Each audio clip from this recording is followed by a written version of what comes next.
लड़की रिलेशनशिप में चीट करने के बाद भी झूठ बोल सकते हैं। पॉलिटिशियंस वोट मांगने के चक्कर में झूठ बोल सकते हैं। और यहाँ पे आता है इंडिया का biggest, most biased, manipulative, favouritism दिखाने वाला reality show BC. Oh sorry, BC नहीं, मेरा मतलब बीबी, बिग बॉस, बिग बॉस, बिग बॉस। सो कल के बिग बॉस के एपिसोड में बिग बॉस का सबसे बायस्ड, सबसे मैनिपुलेटिव नॉमिनेशन टास्क हुआ था। तो बिग बॉस ने 3 टीम्स बनाई थी। पहले टीम में बेबिका और पूजा, सेकंड टीम में एल्विश और मनीषा, और थर्ड टीम में फुकरा इंसान और जिया शंकर। इस टास्क में सबसे अहम चीज थी टाइमिंग। और टाइमिंग का मतलब क्या होता है मैं आपको क्लियरली बताता हूँ। बिग बॉस ने 27 मिनट्स दिए थे तीनों टीम को। उनमें से एक बंदे को एक्टिविटी रूम में जाके बकबक करनी थी और जो दूसरा बंदा था वो टाइम कैलकुलेट करेगा, और जो भी 27 मिनट्स के आसपास रहेगा वो टीम जीत जाएगी। और यहाँ पे बिग बॉस ने end of the season finale में भाई छक्का तो छोड़ो, 12 रन मार दिए भाई। बिग बॉस ने छाती ठोक के बोला है, हम तो 16 साल से बिग बॉस चला रहे हैं,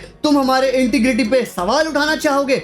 बिकॉज एल्विश यादव ने ऑलरेडी एक्सपोज कर दिया था, लेकिन यार उनको तो कुछ पता नहीं, हम देख रहे हैं बाहर से, तो फिर बिग बॉस ने उनको डराने की भी कोशिश की। एनीवेज, वो डर सकते हैं क्योंकि वो कंटेस्टेंट है, हम नहीं कंटेस्टेंट है, तो हम काहे डरेंगे भाई। तो आज की वीडियो में मैं बिग बॉस को एक्सपोज करने वाला हूँ। हर छोटी छोटी डिटेलिंग्स और हर अच्छी अच्छी चीजें मैं आपको बताने वाला हूँ, तो प्लीज वीडियो को एंड तक जरूर देखना। तो एक्सपोज करने से पहले मैं आपको पॉइंट्स गिना देता हूँ। पूरे 2 महीने के सीजन में बिग बॉस कहाँ कहाँ बायस्ड हुआ है, कहाँ कहाँ अनफेयर हुआ है, और कहाँ कहाँ हम यूट्यूबर ने उनकी पोल खोली है। सो फर्स्ट वीक की बात करते हैं, जब फुकरा इंसान को नंबर 1 रैंकिंग मिली थी और पुनीत सुपरस्टार को नंबर 2 रैंकिंग मिली थी। भाई जनता ने तो यार उनको इतना ज्यादा वोट्स दिए थे, लेकिन ये जो पैनलिस्ट थे ना, इन लोग ने इनको मतलब नीचे डाउन कर दिया था। ऑब्वियसली हमको पता है, फुकरा इंसान को 7वें नंबर पे भेज दिया था और पुनीत सुपरस्टार को 10वें आई थिंक या 12 नंबर पे भेज दिया था। सबसे बड़ी अनफेयर चीज तो भाई फर्स्ट एपिसोड में ही हो गई थी बिग बॉस की तरफ से। और जैसे कि हमें पता है कि बिग बॉस के प्रीवियस सीजन में कंटेस्टेंट्स ने माँ बहन की गालियां, प्रॉपर मतलब चीजें तोड़ने की कोशिश की, तो छोड़ो, पूरी चीजें तोड़ी गई है, बिग बॉस की प्रॉपर्टी तक तोड़ी गई है, फिर भी आज तक किसी को एलिमिनेट नहीं किया। लेकिन जिस कंटेंट से पुनीत सुपरस्टार को लेके आए थे, क्रीम लगाना, जो भी लगाता है, टूथपेस्ट लगाता है, उसको भाई 1 दिन के अंदर घर से ही इवेक्ट कर दिया गया। और दूसरी खतरनाक चीज ये हुई थी, जहां पूजा भट्ट पैनलिस्ट में बैठी हुई थी, तो हमको लगा भाई वो पैनलिस्ट है, लेकिन नहीं, हमको फिर बाद में पता चलता है कि वो एक कंटेस्टेंट है। तो भाई यार ये तो और अनफेयर हो गया ना। सबसे बकवास चीज तो ये है जब पूजा भट्ट ने छाती ठोक के बोला था फुकरा इंसान को कि जनता ने मुझे नंबर 1 रैंकिंग दी थी, मैं वोट के द्वारा नंबर 1 आई थी। जहां पे फुकरा इंसान ने उसको कन्फ्रंट किया था, वो बात वहां खत्म हो गई थी, लेकिन बाहर हमें पता है भाई कितनी गंदी चीटिंग थी। तो पूजा भट्ट ने बोला, मेरे फैंस ने मेरे को इतने ज्यादा प्यार दिए, इतनी सारी वोटिंग दी थी, तुम नंबर 1 पे नहीं थे, नंबर 1 पे मैं थी। तो मैं क्लियरली पूछना चाहता हूँ पूजा भट्ट, जियो सिनेमा और सलमान खान से, जब किसी को पता ही नहीं है कि पूजा भट्ट ऐसा कंटेस्टेंट आ रही है, जब उसके पोस्टर्स नहीं लगाए गए, चाहे वो पूजा भट्ट के फैंस ही क्यों ना हो, भाई उनको भी तो नहीं पता कि पूजा भट्ट आ रही है बिग बॉस में ऐसा कंटेस्टेंट तो छोड़ो, वो तो पैनलिस्ट में आ रही है, वो भी नहीं पता था।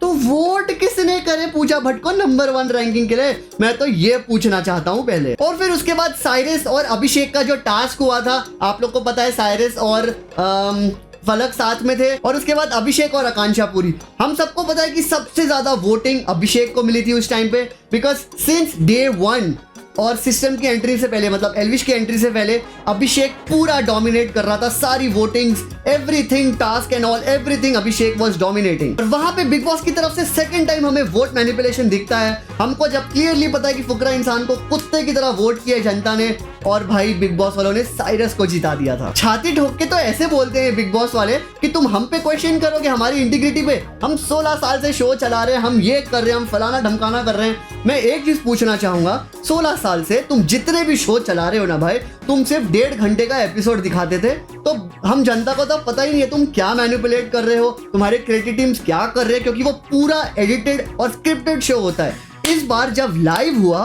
तो भाई जनता ने तो कूट कूट के तुम्हारी गलतियां निकाल दी।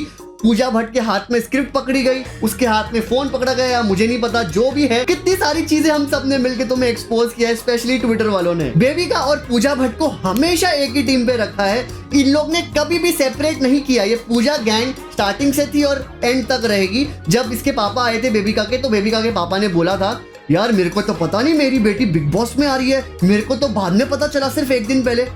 मैं बोल रहा हूँ अंकल आपकी बेटी है ना, आपको पता ही नहीं आपकी बेटी क्या कर रही होती है, आपको पता ही नहीं बिग बॉस में जा रहे हैं। वाह अंकल जी वाह, सच में भाई आप पंडित जी हो जाओ या आप ए क्लास एक्टर हो जाओ, रिस्पेक्ट है सब चीज की, लेकिन यार ऐसे झूठ बोलो जो पकड़ में ना आए। तुम ऐसे मुंह पे झूठ बोलते हो भाई, समझ ही नहीं आता भाई।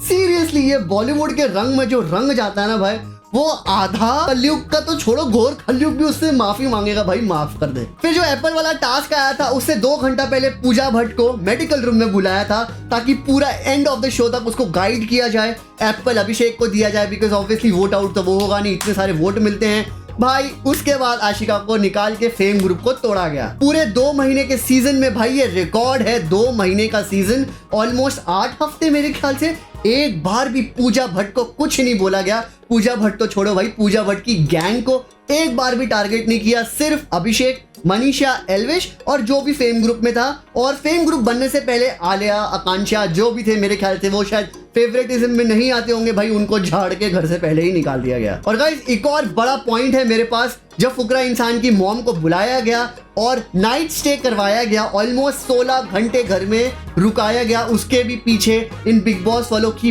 बहुत बड़ी गेम प्लान और बहुत बड़ा शतरंज रचा गया था। मैं आपको क्लियरली बताता हूँ, जितने भी पेरेंट्स आए थे आधा घंटा, 40 मिनट, 45 मिनट या 1 घंटे के लिए, वो ऑब्वियसली यही बात करेंगे, तुम कैसे हो, सब कंटेस्टेंट से मिलेंगे, हाय बाय करेंगे, व्हाटएवर इट इज। लेकिन फुकरा इंसान की मॉम 16 घंटे रही है और 16 घंटे का मतलब ये है बहुत सारी बातें होना। तो ये लोग चाहते थे कि फुकरा इंसान और उसकी मम्मी कुछ ना कुछ ऐसी चीजें बोले, पूरा शो, पूरा वीकेंड का वार फिर मुद्दा बनाया जाए, जो यही हुआ। इन लोग ने पूरी कोशिश करी है एल्विश और अभिषेक की लड़ाई करवाने की, और उसके बाद जो भी 16 घंटे में उसकी और अभिषेक की मम्मी के बारे में जो भी बीच में बात हुई थी, वो पॉइंट्स उठा के वीकेंड का वार का पूरा एपिसोड बनाया गया। तो इतने सारे पॉइंट्स तो मैंने बता दिए तुम्हें बिग बॉस, सलमान खान और क्रिएटिव हेड्स वालों, और ना जाने कितने पॉइंट्स मैंने मिस कर दिए। जो भी मैंने मिस कर दिए प्लीज मुझे आप कमेंट में बता देना। लेकिन अब बात करते हैं नॉमिनेशन टास्क की, जो कल हुआ था भाई। ये टास्क ऐसा बनाया गया था कि बेबिका और पूजा भट्ट टॉप 3 में जाएं अभिषेक के साथ, क्योंकि अगर बेबिका को किसी और के साथ ग्रुप अप करते या पूजा भट्ट को किसी के साथ ग्रुप अप करते तो यार ये कैसे षड्यंत्र रचा सकते। क्योंकि देखो मैं क्लियरली बताता हूँ, बिग बॉस ने कहा था कि 27 मिनट तुम्हारे पास है, कैलकुलेट कौन कर रहा है बे 27 मिनट्स, क्योंकि दूसरी टीम्स के पास तो घड़ी नहीं है, वो कैलकुलेट करेंगे तो कैसे करेंगे। और जो 9 बजे शो आया था वो एडिटेड शो था, ठीक है, इतने कमीने हैं ये लोग, एडिटेड शो, इनके पास घड़ी नहीं तो कौन कैलकुलेट करेगा। और अगर ये लाइव स्ट्रीम पे करते तो भाई वो भी एडिटेड ही होता है, क्योंकि मैं आपको क्लियरली बताता हूँ, जैसे कि जब 9 बजे शो आता है तो ये सिर्फ 1.5 घंटे का कंटेंट निकालते हैं भाई, वो तो एडिटेड होता ही है जो वो दिखाना चाहते हैं शो वाले। लेकिन जो इनका 24/7 आवर्स का जो लाइव स्ट्रीम चलता है ना गाइस, मैं आपको आज क्लियरली बता रहा हूँ, ये भी कोई दूध का धुला हुआ लाइव स्ट्रीम नहीं है। क्योंकि अब मैं आपको बताता हूँ, सबसे पहली बात, जो बिग बॉस का 24/7 लाइव स्ट्रीम है वो 1.5 से 2 घंटा डिले है, क्योंकि 8 बजे म्यूजिक बजता है रियल लाइफ में बिग बॉस के अंदर, और रात के 12 बजे लाइट ऑफ हो जाती है। लेकिन अब क्लियरली सुबह उठ के देखोगे 9:30 बजे या 9:45 बजे इनका म्यूजिक बजता है, और रात के 2:30 बजे या 1:30 बजे ये लोग सोने जाते हैं। तो 1.5 या 2 घंटा डिले है स्ट्रीम में। तो सबसे पहली बड़ी बात ये है। सेकेंड, बहुत सारी चीज ये लोग म्यूट कर देते हैं, कंट्रोवर्शियल टॉपिक, या फिर जब किसी शो के बारे में, शो मेकर्स के बारे में फुकरा इंसान, एल्विश यादव बात करते हैं, एक्सपोज करने की कोशिश करते हैं, पूजा भट्ट के बारे में बात करते हैं, सारा कॉन्वर्सेशन म्यूट किया जाता है। और फिर उसके बाद एक और चीज मैं आपको बताता हूँ, अगर आप लोगों ने ध्यान से देखा होगा, जब भी ये लोग शो मेकर्स के बारे में कुछ एक्सपोज वाली बातें करते हैं, ये लोग कैमरा घुमा के दूसरे कंटेस्टेंट को दिखाना शुरू कर देते हैं। तो भाई 24/7 भी इतना रॉ नहीं है। बिग बॉस वाले 24/7 में भी हम लोग को मैनिपुलेट कर रहे हैं, और बहुत सारी चीजें उसमें भी हिडन है। अब इतना फ्रस्ट्रेशन मेरे अंदर इसलिए है क्योंकि जब ये टास्क खत्म हुआ और पूजा भट्ट और बेबिका टॉप 3 में चले गए एज अ फाइनलिस्ट, और नॉमिनेट कौन हुआ? एल्विश, मनीषा और जिया। भाई सोच रहे हो आप कितना घटिया खेल खेला गया है यहाँ पे। शो मेकर्स क्लियरली चाहते थे और उनके पूरे हाथ में था ये टास्क, क्योंकि अगर ये वोटिंग करवाते तो पूजा भट्ट और बेबिका तो भाई कौन वोट करता, कोई वोट नहीं करता। तो जनता के हाथ में कुछ नहीं था, ठीक है, क्योंकि लाइव नहीं था, वोट नहीं कुछ कर सकते हैं, हम उनको एक्सपोज नहीं कर सकते हैं क्योंकि भाई फुटेज ही नहीं है, तो एक्सपोज भी क्या करेंगे। तो लेकिन ये एक चीज भूल चुके हैं, जो ये इतना छाती ठोक के बोल रहे थे एल्विश यादव को, क्योंकि जब टास्क खत्म हुआ था एल्विश यादव ने बोला ऐसा हो ही नहीं सकता, मेरी मैच बहुत स्ट्रांग है, ऐसा पॉसिबल ही नहीं है। भाई तुरंत जैसे चोर चोरी करता है ना, उनको डेफिनेटली पता था कि ये ऐसा कुछ होने वाला है। अभिषेक और एल्विश यादव पक्का कुछ ना कुछ मतलब अगेंस्ट में बात करेंगे, और फिर हम जो बाहर बैठे हैं वॉरियर्स, यूट्यूब कम्युनिटी और ट्विटर वाले ट्रॉलर्स, मीमर्स सब बैंड बजा देंगे। तो जब चोरी करता है ना चोर, तो वो फटाफट से अपनी सफाई देता है, मैंने चोरी नहीं की। अब ग्रुप में 4-5 बंदे बैठे होते हैं, कोई साला पाद मार देता है साइलेंट वाला, तो वो थोड़ी बताता मैंने पाद मारा है। जब कोई स्मेल आती है तो सब पूछते हैं तूने मारा है, सब एक दूसरे पे इल्जाम लगाते हैं। तो भाई बिग बॉस यहीं पे सबसे पहले फंसता है कि जैसे ही ये चीजें हुई और एल्विश यादव ने चीजें एक्सपोज करने को मतलब पूरा कोशिश किया, फटाफट से अनाउंसमेंट आती है बिग बॉस वालों की कि तुम मेरे पे सवाल उठा रहे हो, हम 16 साल से ये कर रहे हैं, अनकट वर्जन देखना चाहते हो अभी के अभी, और अगर हमने तुम्हें अनकट वर्जन दिखा दिया तो तुम जो मर्जी बोलो, या शो से बाहर या नॉमिनेटेड व्हाटएवर। मैंने बोला साले ये तो पूरी खुली धमकी दे रहे हैं, हमको धमकी दे के दिखाए ना, और अभी तक अनकट वर्जन अपलोड नहीं हुआ। और एक और चीज, अनकट वर्जन तो ये ऐसे बोल रहे हैं जैसे ये एडिटेड होगा ही नहीं। जब ये बिग बॉस वाले 24/7 लाइव स्ट्रीम को हमको एडिट करके दिखाते हैं भाई, जब मैं आपको क्लियरली बता देता हूँ 1.5 से 2 घंटा डिले इसलिए है क्योंकि मेरे ख्याल से बहुत सारी टीम होगी, बहुत सारे सुपर कंप्यूटर्स होंगे, एक बंदा पूरा उसको देख रहा है, ऑनलाइन एडिटर जिसको बोलते हैं, वो सीन स्विच कर रहा है, कैमरा स्विच कर रहा है, फिर उसके बाद जो आगे वाली फुटेज होती है वो दूसरे टीम के पास जाती है, जो कंट्रोवर्शियल जुबानी को म्यूट कर कि इसको म्यूट करना है, इसको म्यूट करना है, और अगर ये ज्यादा शो के बारे में बकवास कर रहे हैं या एक्सपोर्ट करने की कोशिश कर रहे हैं तो ये कैमरा स्विच करके दूसरे कंटेस्टेंट पे चले जाते हैं। तो भाई 2-3 टीम्स बैठी है जो प्रॉपर लाइव स्ट्रीम को मैनिपुलेट कर रही है। तो आपको नहीं लगता कि जो ये अनकट वर्जन होगा ये भी एडिटेड होगा? अब देखो छाती ठोक के तुम तो ये बोल रहे हो कि तुमने कुछ नहीं किया, मैं छाती ठोक के बोलता हूँ भाई, अगर तुम में इतना ही दम था और इतना बड़ा रियलिटी शो अपने आप को तुम मानते हो, 16 साल से जो एक्सपीरियंस्ड हो हैं, तो ये तुम्हें लाइव स्ट्रीम पे करना चाहिए था। फिर मंडे को क्यों संडे को किया जब लाइव होता नहीं है? मंडे को करो ना, क्योंकि तुम्हें पता है कुछ ना कुछ तो भाई एक्सपोज हो ही जाते हो तुम लोग लाइव स्ट्रीम पे, भले ही इतना मैनिपुलेशन करते हो और इतनी टीम 800-900 की टीम लेके बैठे हो, फिर भी कुछ ना कुछ तो वह तुमसे चूक हो ही जाती है। और गाइस सबसे बड़ा पॉइंट मैं ये भी बोलने वाला हूँ कि ये 16 साल से बिग बॉस तो चला रहे हैं, लाइव तो इस बार हो रहा है, लेकिन जितने भी प्रीवियस सीजन हैं सिर्फ 1.5 घंटे का एपिसोड आता था। और इतने साल पहले, 10-15 साल पहले भाई, वो ऑडियंस और आज की ऑडियंस में जमीन आसमान का फर्क है मेरी जान। सलमान खान, बिग बॉस और बिग बॉस के क्रिएटिव, कान खोल के सुनो, वो ऑडियंस और ये ऑडियंस में बहुत ज्यादा फर्क है। वो ऑडियंस को तुम कुछ भी दिखा देते थे ना, चाहे वो बॉलीवुड हो, चाहे वो रियलिटी शोज हो, स्प्लिट्सविला, रोडीज, लोग कुत्ते की तरह देखते थे बिकॉज और कुछ एंटरटेनमेंट नहीं होता था। आज के जमाने में बहुत कुछ है देखने के लिए, OTT platforms, YouTube channels, everything, a lot of content. तो आज की ऑडियंस को फुद्दू बनाना is not an easy job मेरी जान। तुम तो एक रियलिटी शो हो। अरे आज के जमाने में बॉलीवुड के पसीने निकल जाते हैं, पिछवाड़े से आग निकल जाती है जनता को थिएटर्स में लाने के लिए। सीट जब बिकती नहीं है ना फ्राइडे को, तुम लोग का रोना निकल जाता है, अरे यार बहुत कम सेल हुई है। आजकल जब बॉलीवुड वालों की फट जाती है ना भाई सीटें भरने में, तो तुम तो रहने दो। ये ऑडियंस और वो ऑडियंस में जमीन आसमान का फर्क है।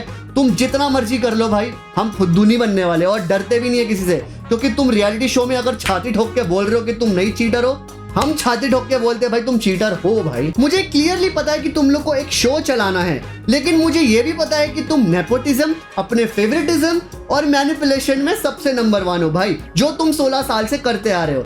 ये सीजन में तुम्हें पता नहीं था कि यूट्यूब पावर क्या होती है, ट्विटर की पावर क्या होती है। सब बंदे 24/7 इसलिए बैठे हैं ताकि तुम्हारी चूक निकल पाए, और इस सीजन में यही हुआ। सलमान खान ने खुद बोला था, जो 16 साल के सीजन में मैंने कुछ नहीं सीखा, ये सीजन में मैं बहुत कुछ सीख के गया हूं। और ये सीजन में बहुत सारे क्रिएटिव हेड्स और जितने भी बिग बॉस वाले हैं ना भाई, तुम भी सीख के गए हो। और बिग बॉस को तो मैं एक चीज बोलने वाला हूँ भाई, तुम छाती ठोक के क्या बोल रहे हो यार? 16 साल तक तो किसी ने तुम्हारा चेहरा नहीं देखा, तुम्हारे में इतने गट्स नहीं कि आके मुंह दिखा दो, बक बक करके स्पीकर में तुम चले जाते हो। हम तो फिर भी गट्स है, कैमरा के सामने बैठ के बोलते हैं कि तुम लोग मैनिपुलेट करते हो और करते रहते हो और करते भी रहोगे, उसमें मुझे कोई फायदा नहीं है और मुझे कोई फर्क नहीं पड़ता। यूट्यूबर मत बुलाओ, फिर देखता हूँ भाई तुम्हारा बिग बॉस शो कैसे चलता है। क्योंकि मैं तो छोड़ो, जितने भी तुम्हारी ये 4 करोड़ वॉच टाइम आए हैं ना भाई, बिना यूट्यूबर, बिना डिजिटल स्टार्स के कतई ही नहीं आएगा। कोई भी टॉप का टीवी एक्टर तुम उठा के ले आओ, बात खत्म है भाई। गाइस दैट्स इट, मैंने पूरी अपनी भड़ास निकाल दी है और मुझे पता है कि ये बिग बॉस वाले नहीं सुधरेंगे। तो भाई देखो, मेरा काम था आके क्लियर करना, इनको एक्सपोज करना कि टास्क में कैसा मैनिपुलेट करते हैं, कैसा स्ट्रक्चर बनाते हैं। फिर भी भाई मतलब चोरी करी तो करी और साथ में सीना चोरी भी करते हैं लोग। ये करते रहेंगे, ये ऐसे ही है, इनको अपना शो चलाना है। और एक और चीज़ मैं बोलना चाहूँगा, पूजा भट्ट ने जैसे बोला कि भाई मेरे को तो अच्छा खासा करियर रिवाइव हो गया, मैं तो प्रॉपर ये हो चुकी थी, मेरा करियर पूरा छूट चुका था, इस बिग बॉस की वजह से मेरा करियर बना है। मैं चाहती हूँ कि मेरे टाइम की और भी पुरानी पुरानी एक्ट्रेसेस आएँ और बिग बॉस में आएँ और यूट्यूबर्स का फ़ायदा उठाएं, उनकी जनता का, और फिर हाइप लेके चली जाए। तो गाइस आने वाले सीजन्स में तुम यही देखने वाले हो, जो भी वेटरन एक्टर्स हैं, मैं लेजेंड्स तो नहीं बोलूँगा बिकॉज ठीक है पुराने ज़माने के एक्टर्स हैं, अगर इनको हाइप लाने के लिए अगर ये लेके आएंगे, ये डेफिनेटली लाने वाले हैं भाई। So guys that's it for today. अगर मैंने कोई पॉइंट मिस कर दिया हो तो प्लीज़ मुझे आप कमेंट में बता देना। तो ये बिग बॉस बोले तो सुधरने से रहे, ये जैसे ही खत्म होगा मैंने जियो सिनेमा अनइंस्टॉल कर देना और भाड़ में जाए बिग बॉस। मैं तो सिर्फ यूट्यूब कम्युनिटी की वजह से देख रहा हूँ भाई। सो मैं हूँ आपका wannabe स्टार किड अमर बेदी। अगर आपको मेरी ये वीडियो अच्छी लगी हो तो वीडियो को छाती ठोक के लाइक करना, कमेंट जरूर करना, और हाँ प्लीज लाइक एंड शेयर, और जो करना है करो। रीच बढ़ाओ इस वीडियो की भाई, ताकि सबको पता चले कि ये बिग बॉस वाले कितने कमीने, और हम जनता का 16 साल से चूतिया काटते आ रहे हैं, लेकिन ये सीजन में ज्यादा चूतिया नहीं काट सकते क्योंकि हम इनके भी बाप है, हम इनका चूतिया काट देंगे भाई। चलो गाइस, मिलता हूं मैं आपको नेक्स्ट वीडियो में, बाय बाय।